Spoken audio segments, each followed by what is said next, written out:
Good morning, class 7. How are you guys doing? I hope you all are good, great, rocking, and doing fine. So, yes. So, yesterday we were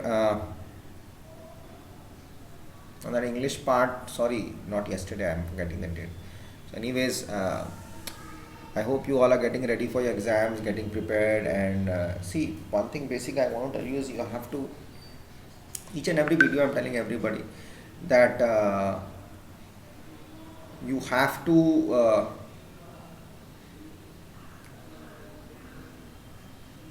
rather read your chapters properly. You have to read properly and make sure that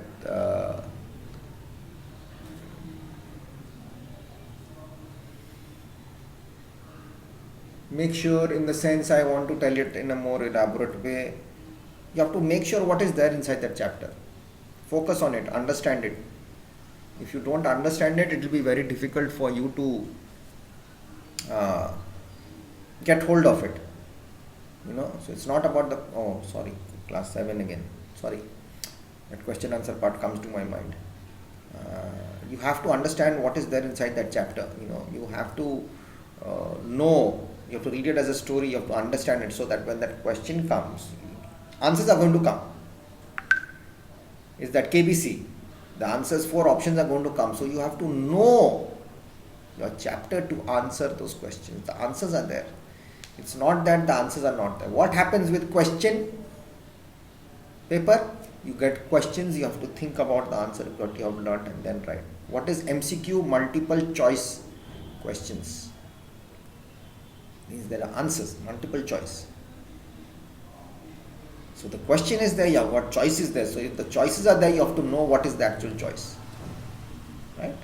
I'll not take it much more further because class 7, I don't want to, because if I start talking about this situation, it's going to take a long part. I'll waste full time of the whole class timings. So let's take it forward, just study and be in touch with your books. That's all what I can say. So we were there at this part of the astrologer's day, and I had gone through the astrologer's wife till part. We had done that.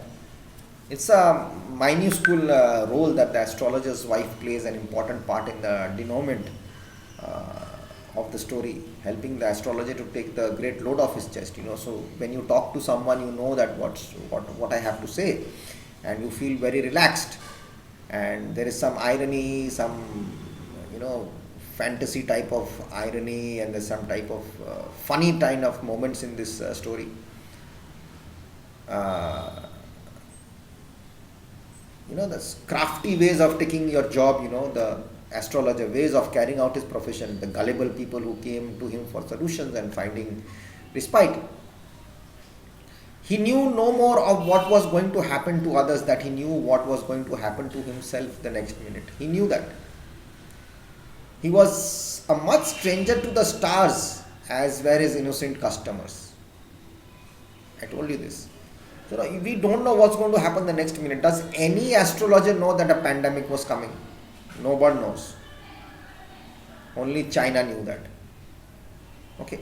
The appearance of the astrologer, his clothes, people, the way they dress, they give you that impression, what that person is actually all about. So your clothes matter a lot. And for the villagers, it was a great thing. Where you're sitting and doing in the village, suddenly groundnut, the badam fellows who sell nuts, they give that, they have their slogan for selling things, very catchy slogans where people love to go and see what is he selling, let's buy that. Then the fancy name for each day, calling it Bombay ice cream, one day, and on the next it's Delhi almond, or it's the Raja's delicacy, that's what happens, people have various types of things to sell their products.